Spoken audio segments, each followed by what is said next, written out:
Good afternoon and welcome to CEC Gurukul lecture.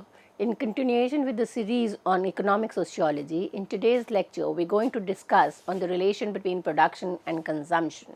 So we continue with the ethnographic study done by Brad Wiz on the coffee in the Tanzania, and he contrasts and compares it with the coffee consumption in the European countries. So we will try to understand whether production and consumptions are to be considered as different from each other, dichotomous, or is there a complex relation. This we will do in the lecture by looking into a comparative study of the local production of coffee versus the consumption of coffee in the European context, where it becomes symbolic of identity, status and a work culture. So, to start, let us try to understand the significance of coffee as a commodity. So, the journey of coffee, the world's second most valuable legally traded commodity after petroleum, is typically framed within a conventional economic narrative that neatly separates production from consumption.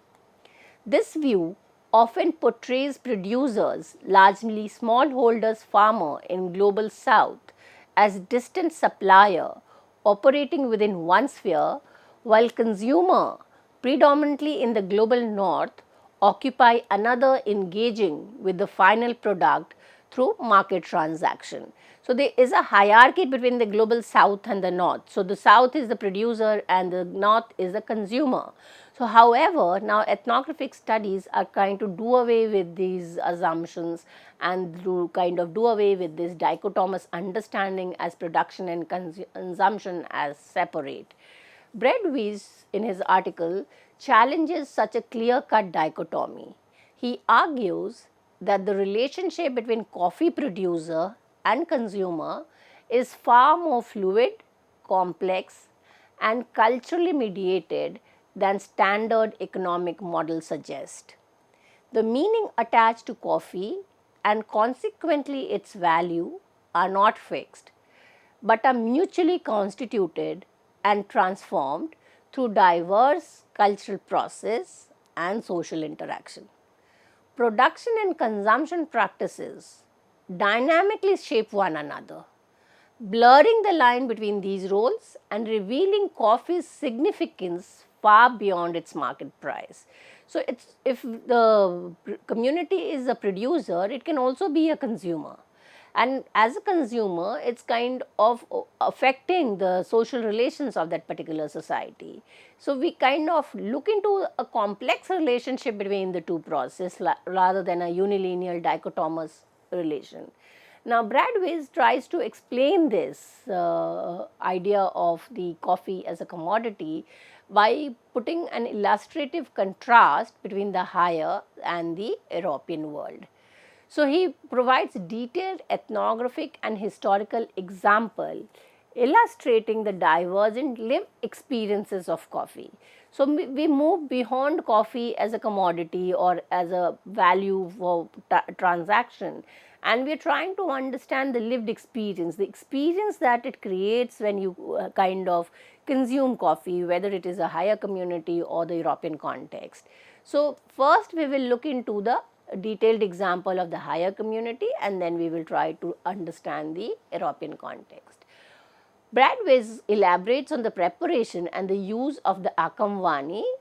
Robusta coffee cherries are dried and often spiced, then offered as a masticatory, not typically brewed into a beverage in its primary social function. So, there is a different kind of a process which the community follows in the preparation and the consumption. So, there is a cultural norm associated with it. Offering akamwani to guests upon arrival is a quintessential act of higher hospitality, serving to welcome and establish a social connection, albeit one that maintains a certain respectful distance. Its ritual significance is highlighted through the practices like okozina, where tossing coffee cherries in cardinal direction help define and orient sacred or social space during ceremonies like house opening, and its use in sealing bonds such as blood brotherhood. So, beyond the mere consumption or mere use as a food item, it has a social value, it has a ritual value, and there are certain ways or certain normative patterns in which the community practices these, and that is the significance of the lived experience of coffee consumption. The spatial arrangement of coffee cultivation on higher farms is also meaningful. Coffee trees are typically planted at a distance from the house, signifying their connection to the outside world of commerce. Yet they are often intercropped with banana plants, which is their main stable diet on which the community depends. So, you are basically, the main idea is to have a cash crop, which because it's going to the market for sold, so it's an outsider, but yet you have the bananas in between. So, you are blurring the distinction between cash crops and subsistence, external market and the internal social life. So, there is where the dichotomy gets blurred. Now, when we look into the detailed example of the Europe, we see that in contrast to the higher community, the significances of the historical significance of the European coffee house, institution like Lloyd of London originated as coffee houses where merchants gathered to conduct business, exchange shipping news and secure insurance, demonstrating the crucial role these establishments played in the development of commerce and the public sphere. The latter emergence of the coffee break in industrial settle illustrates how coffee consumption became formally integrated into the temporal structure of capitalist labor, marking time and ostensibly enhancing workers' alertness and productivity. Now, after looking into the higher and the European context, he is giving us the understanding of what was happening in German context, and he discusses the integration of coffee into domestic life, particularly citing the German example where coffee drinking became a key ritual of bourgeois domesticity. State authorities even intervened in coffee consumption, promoting chicory as a substitute during times of scarcity or high prices and attempting to police the consumption of bean coffee, linking the beverage to class distinction and national economic policy. So, where we have an example of completely being dependent on the domestic sphere, the second is about the capitalist and the market. Germany comes in as an example of a two-way, where it also a significance of domestic consumption as well as the intervention of the state and the demand of the market. Now, we will try to understand this illustrative comparison by looking into the higher versus the Europe. So, if we look into the features of the two, that is the higher context, which is Tanzania, and the European context, the first round of comparison is the primary form. In higher context, the primary form is Akamwani, which is the dried cherries and the brewed coffee, whereas in Europe it is only brewed coffee.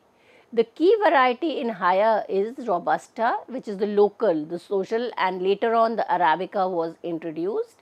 However, in Europe only primarily it is the Arabica which is imported.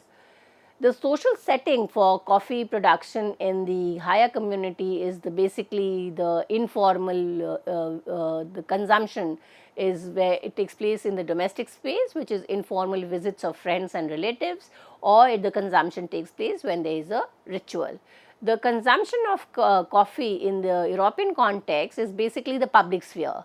So, the consumption takes place in the coffee houses, workplace, and even in the domestic sphere, if it is being done, it is basically associated with your work. So, you want to kind of concentrate or focus on your work, you would want to have a coffee break and then go back to your work. So, the distinction is between the domestic space versus the public space. The primary meaning of coffee consumption in the Tanzania is hospitality, social connection, meditation and ritual. Whereas in the European context, the meaning is rationality, productivity, social status and domesticity as well. The temporal role of coffee consumption in higher context is marking social occasion and creating enduring bonds.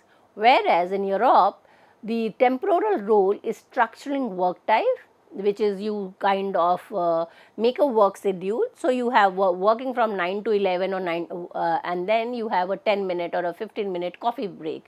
So, it is a daily ritual, so it becomes an integral part of your work schedule. So, you need this break because you need to come back to your work with larger efficiency and productivity. The economic role of coffee consumption in the higher community is local exchange, and then it became kind of cash crop where there is an ambivalent value. In Europe, the economic role is consumer goods, symbol of global trade. So, it is a kind of again it's a commodity which is highly priced, it is not kind of something which is cheaply available. So, it is kind of a part of the larger market and global trade. When we come to the next comparison is relationship. In higher, the relationship is mediating insider and outsider, and sometimes the relations are ambiguous. Whereas in Europe and other industrial setup, the relationship fosters public discourse defining the bourgeois self. So, it is basically an identity of the bourgeois.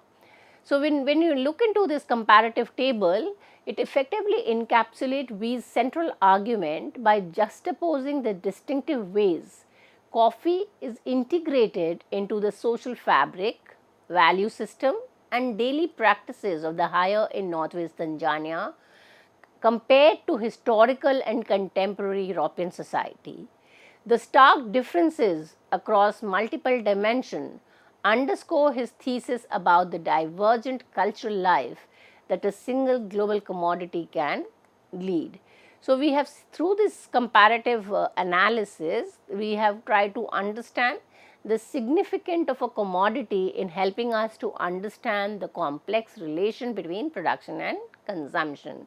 And here the focus is basically on the lived experience of commodity. So, some of the main argument that comes out in his study is that meaning attached to commodities like coffee are not inherent in the object itself, nor are they solely determined by either producer or consumer in isolation. So, there is a constant relation between the producer and the consumer, and the meaning you identify is not universal and uniform. These meaning changes over as the context will change.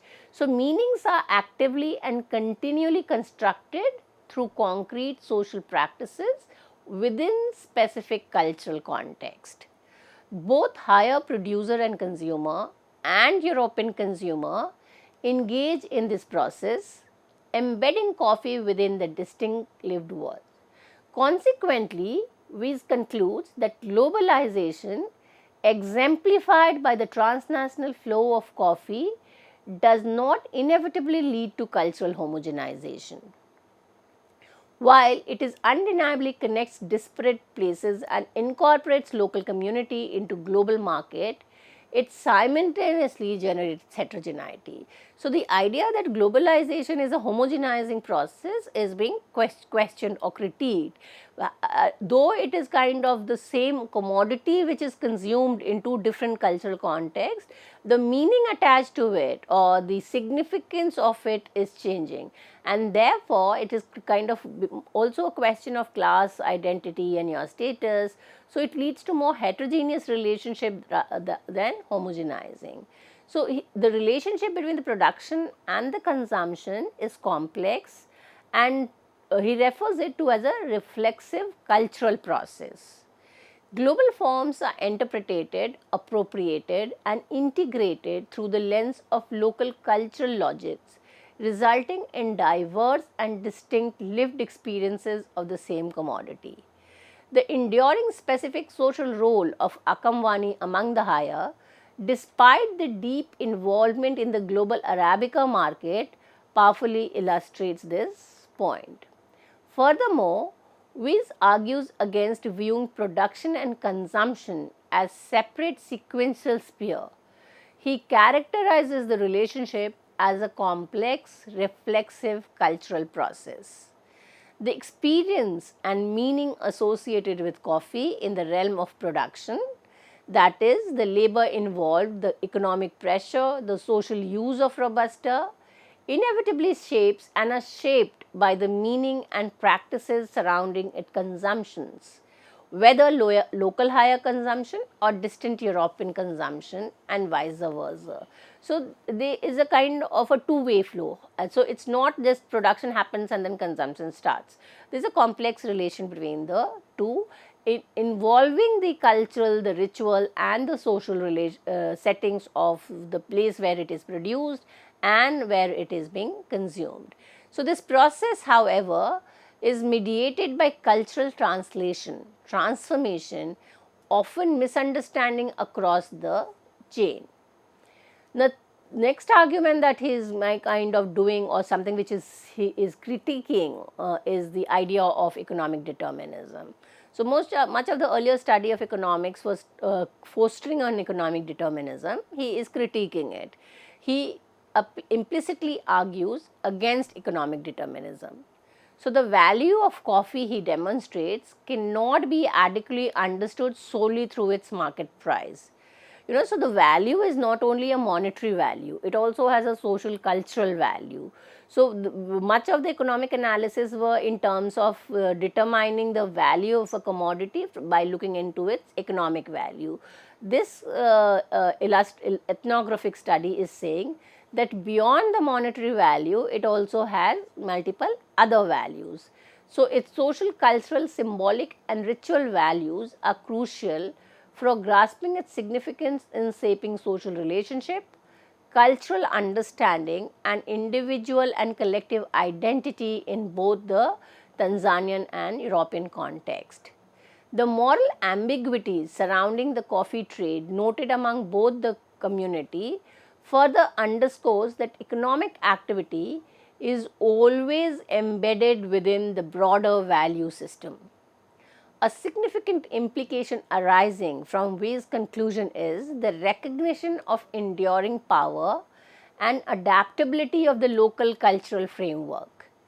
Even when integrated into powerful global system, the higher demonstrates considerable agency in shaping the meaning and use of coffee within their own terms.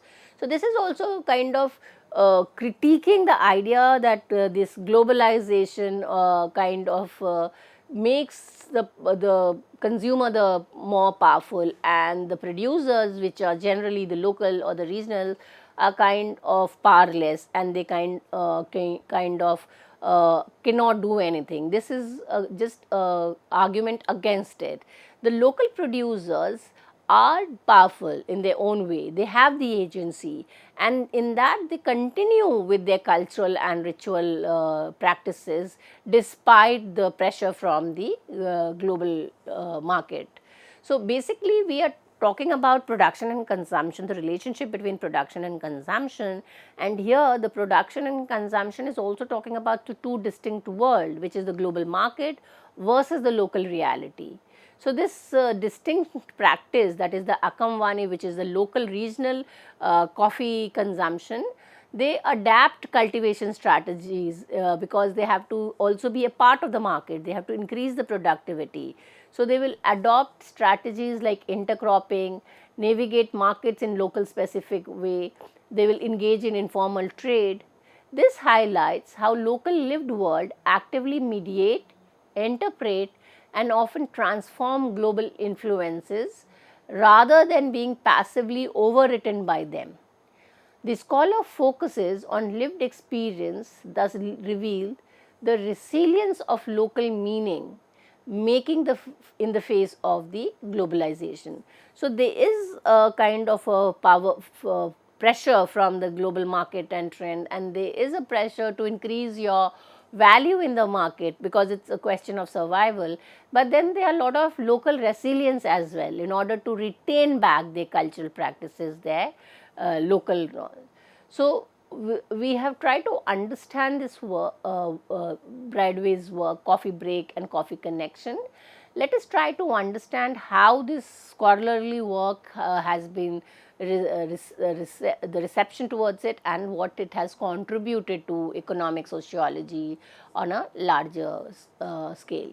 So, this chapter has been recognized as a noteworthy contribution to several fields within anthropology and related discipline: anthropology of consumption, globalization study, food study, and African study. Its primary contribution lies in the application of lived experience framework to the study of global commodity, offering a nuanced alternative to purely economic or structuralist analysis prevalent at the time. It provides a compelling model for investigating how global commodities become entangled in local world, demonstrating that these commodities are not passive carriers of meaning but are actively interpreted, contested, and refigured through everyday practices. Wee's work effectively bridges the gap between micro level ethnographic observation and macro level socio-historical process. Right, this is another dichotomy between the micro level study, which is the regional study, and macro, where we are looking in the process of globalization or large historical transformation. So, he is kind of bridging this gap. He is using an ethnographic study of a local region to question the larger macro level historical processes. The next contribution that he kinds of does is that by focusing on lived experiences of coffee, he demonstrates how large scale forces like colonialism, global trade, and the rise of capitalism are not abstract phenomena, but are actively encountered, negotiated, and made meaningful through the specific embodied practices of individuals and communities, such as Haya offering Akamwani or Europeans participating in coffee break. This capacity to connect the intricacies of local practices to broader historical and economic transformation constitute a key strength and lasting contribution of his approach. And as we have been talking about the macro level process of globalization, and the study critiques the idea that globalization is a homogenizing process. He argues convincingly that meaning of commodities are not inherent, but are actively constructed through concrete social practice within specific lived world. The chapter demonstrates that the integration of communities into global market is a complex process involving negotiation, adaptation, and the entanglement of new economic form with the pre-existing cultural logic. The next contribution of this chapter is in terms of understanding social relations and identity. Wiz highlights the resilience of local meaning making, showing how the Haya continued to invest coffee with distinct social and ritual significance, even as it became a crucial cash crop connecting them to distant consumer. His comparative approach underscores the vast different trajectory coffee followed in producer and consumer societies, shaping social relation, temporal rhythm, and the notion of identity in unique way. So, the larger contribution of Bradway's is in terms of his methodology, that the theoretical framework that he is kind of giving us, and his work is grounded in ethnography and to historical and comparative analysis. It provides a valuable model for analyzing complex interplay between global processes and local realities, emphasizing the importance of understanding consumption and production not as separate domain but as interconnected parts of a reflexive cultural process. By unpacking the social life of coffee, Bradway's reveal how everyday object can serve as powerful lenses for examining profound social, cultural, and historical transformation, making this chapter a significant touchstone in the anthropology of consumption, globalization, and post-colonial studies. Thus, the exploration of coffee production and consumption aids us in understanding how global economies impact and are impacted by local culture. The relationship between local coffee world and the global market is best characterized as a complicated dialectic. This ongoing interaction generates both significant inequalities and space for agency as local actors navigate, resist, and adapt to global pressure, while global trends are in turn subtly shaped by local responses. An anthropological approach sensitive to cultural context, historical contingency, social relation, and power dynamic is essential for understanding this relationship. So, when we kind of look into the reading through the reading and try to understand the main argument, we try to come to the conclusion that pure economic analysis that overlook the cultural dimension risk missing the crucial factors that shape the lives of millions involved in coffee production and the diverse meaning coffee holds around the world. Recognizing the coexistence of multiple value system and wheeling effect of commodification is critical for a more nuanced and equitable understanding of global commodity chain. To truly comprehend the coffee, one must look beyond the cup and the market price. So, its journey encompasses intricate webs of human relationship, deeply rooted cultural meaning, legacies of historical encounter, and the persistent dialectic between local lives and global forces. So, appreciating this cultural complexity is paramount to understanding the past, the present, and the future of this ubiquitous yet profoundly varied global product. So, we'll kind of read this chapter by Brian Weiss on coffee breaks and try to understand larger debate, larger understanding of how the ways in which economic process has been understood, how globalization has been understood, and this chapter is kind of very crucial in understanding the way in which production and consumptions are into a complex relationship. So, with this, I come to an end of this lecture. Thank you.